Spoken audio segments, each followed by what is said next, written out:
Oi, gente, eu não estava planejando em fazer mais nenhum vídeo hoje, não é? Mas a esposa entrou correndo aqui no quarto, que aqui é onde eu tenho o meu computador, enfim, tudo, equipamentos e tal. E chegou dizendo: não, não, você tem que fazer um vídeo porque Marcão do Povo sugeriu um campo de concentração para pessoas infectadas pelo coronavírus. Aí eu, o quê? Quem? Marcão de onde? Aí ela, Marcão do Povo, tem um programa no SBT. Aí eu, campo de concentração? Tipo, eu já tô vivendo achando que eu tô num episódio do Além da Imaginação, né? Já falei pra vocês. Mas é como se o episódio do Além da Imaginação, de repente, entendeu? Tem um outro episódio do Histórias Maravilhosas e combinado com uma história de terror também, né? Entra o Fred Krueger e também aparece assim, né? E o terceiro Reich aparece de repente, gente com saudade da ditadura, viúvas da ditadura, né? Vamos tendo sempre umas participações especiais e agora temos essa do Marcão do Povo que eu vou falar para vocês nesse vídeo, né? E vou também analisar a fala dele e vou fazer o trabalho que pode parecer meio insano, mas eu vou me dar o trabalho de fazer uma analogia que foi lembrado inclusive por minha esposa, e vou também me dar o trabalho de explicar para pessoas que por acaso escutem o Marcão do Povo por que a análise dele, até do ponto de vista do coronavírus, está completamente equivocada. Mas algum de vocês pode, André, gastar tempo com isso, mas vamos.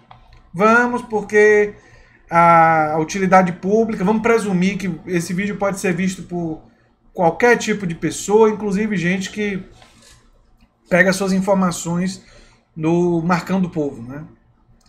Se é que esse é o nome dele ou como ele é conhecido, porque eu nunca tinha ouvido falar.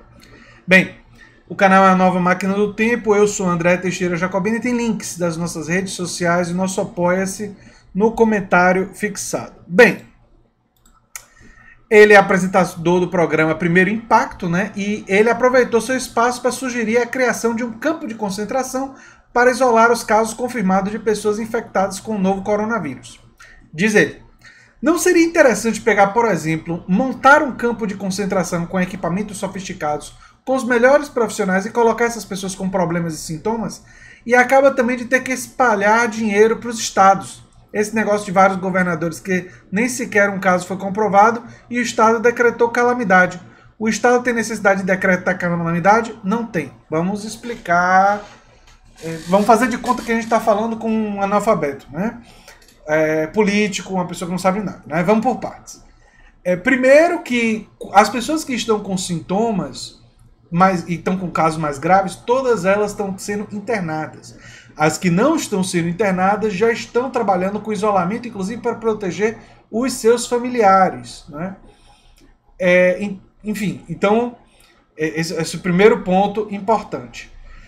Os estados que não têm casos precisam decretar calamidade e decretar o isolamento, porque não tem casos, e aí vem a coisa que tem que explicar para uma pessoa que não sabe de nada, não tem casos confirmados. Pode ter gente assintomática com vírus. E quando você faz o isolamento, você garante que os assintomáticos não vão passar o vírus para pessoas que vão desenvolver a doença. Deu para entender? Ou tá meio difícil ainda para esse pessoal entender? Então é fundamental o isolamento social existir. Esses estados precisam de dinheiro justamente para poder evitar o caos social ser muito grande. Precisam levar comida, água para as pessoas que estão em isolamento, especialmente as comunidades mais pobres, que são pessoas que estão sem rendimento, né? Então vamos lá. Aí lá vem vou voltar ao texto que tem a fala do Marcão do Povo, né?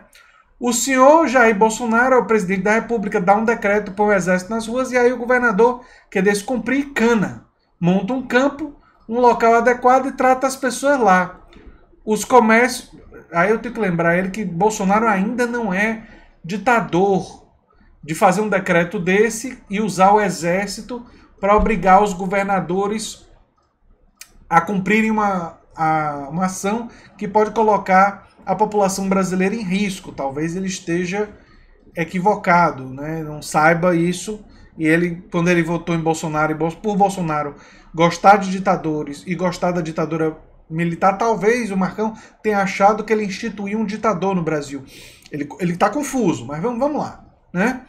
E aí depois ele diz: os comércios abrem e funcionam. Ele fala um português errado aqui, mas vou deixar isso para lá. E funcionam normalmente para não ter esse negócio de espalhar dinheiro e todo mundo está vivendo desse jeito. Basicamente, ele está contrário a medidas, né, ele está se colocando de forma contrária a medidas do Estado que vão garantir a sobrevivência de seres humanos. Mas, enfim, uma pessoa que defende campo de concentração, defender alguma forma de essas pessoas não sobreviverem, as coisas não são contraditórias. Né? Mas então vamos seguir. Por fim, ele voltou a enfatizar a sugestão. É uma ideia que eu estou dando, a população pode concordar ou não concordar, o presidente pode acatar ou não acatar. Eu acho que vai voltar a tudo ao normal. Vamos voltar todo mundo a trabalhar, a vida vai seguir, é uma ideia, fica a dica. A própria notícia da Isto É traz: implementados pelos nazistas durante a Segunda Guerra Mundial, campos de concentração eram prisões em que os prisioneiros, em sua maioria judeus, eram submetidos a trabalhos forçados, torturas e maus tratos.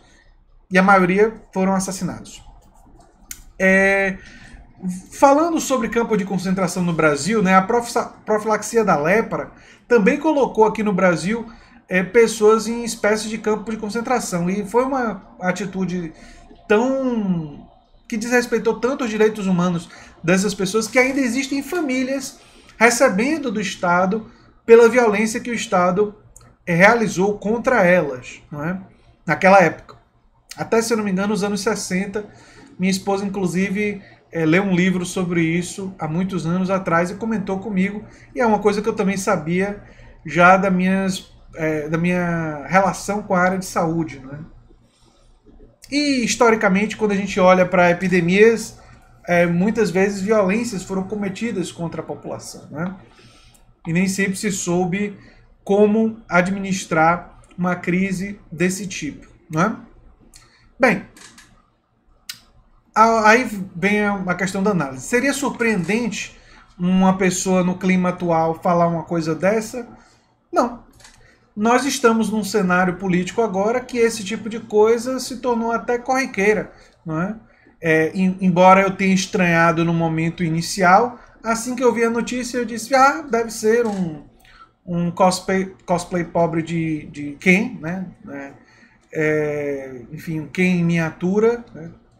Inclusive com a sobrancelha dele toda feita, né? Figura que se acha muito do povo, assim, né? A ironia não foi perdida em mim, né? E faz esse populismo barato na televisão, infelizmente influenciando milhões de brasileiros, né? Aí eu fico pensando assim: qual o tamanho da influência perniciosa que a mídia corporativa tem nos países capitalistas, né? Nos Estados Unidos acabaram de ajudar a derrotar Bernie Sanders e colocar o Biden, né? Aqui no Brasil apoiaram a profilaxia da lepra em campo de concentração de forma completamente acrítica e dizendo que as pessoas eram muito bem tratadas naqueles campos de concentração, né? E a mídia cumpre esse papel, né? Cumpre o papel de desculpar, de defender, de racionalizar, de basicamente fazer aquilo que o Estado Nacional quer fazer em termos de violência, a mídia justifica, né? E nesse caso específico, vai além da violência, digamos, que já está sendo cometida, né, pelo governo federal ao minimizar a pandemia, e propõe uma nova forma de violência, né? Uma violência ainda maior. E é interessante que ele nem pensou em dar um outro nome ao espaço que essas pessoas seriam confinadas. Esse aspecto é um dos aspectos que eu acho mais interessantes. Porque qualquer pessoa com um pouquinho de cultura sabe que a expressão campo de concentração tem uma carga muito negativa envolvida, né? Então uma pessoa que vai defender isso poderia tentar usar um outro termo. Mas o fato dele não usar um outro termo me leva a duas hipóteses. Ou ele está seguindo os passos do Bolsonaro e está querendo acontecer na mídia, né, ganhar popularidade e tal.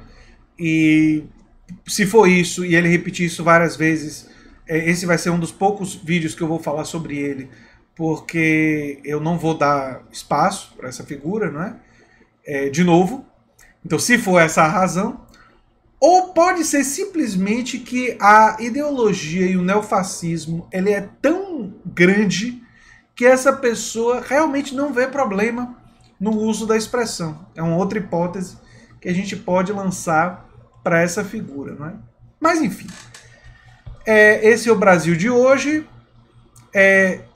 Pela repercussão que já está acontecendo, eu acredito que ele vai ser muito queimado na mídia, mas a gente não sabe se o SBT vai fazer alguma coisa, porque redes de televisão como o SBT hoje estão cada vez mais apelando para um populismo de direita e, portanto, pode ser que essa figura seja mantida, né? Mas vamos torcer para que isso não aconteça e esse nível de desinformação não continue graçando o nosso país.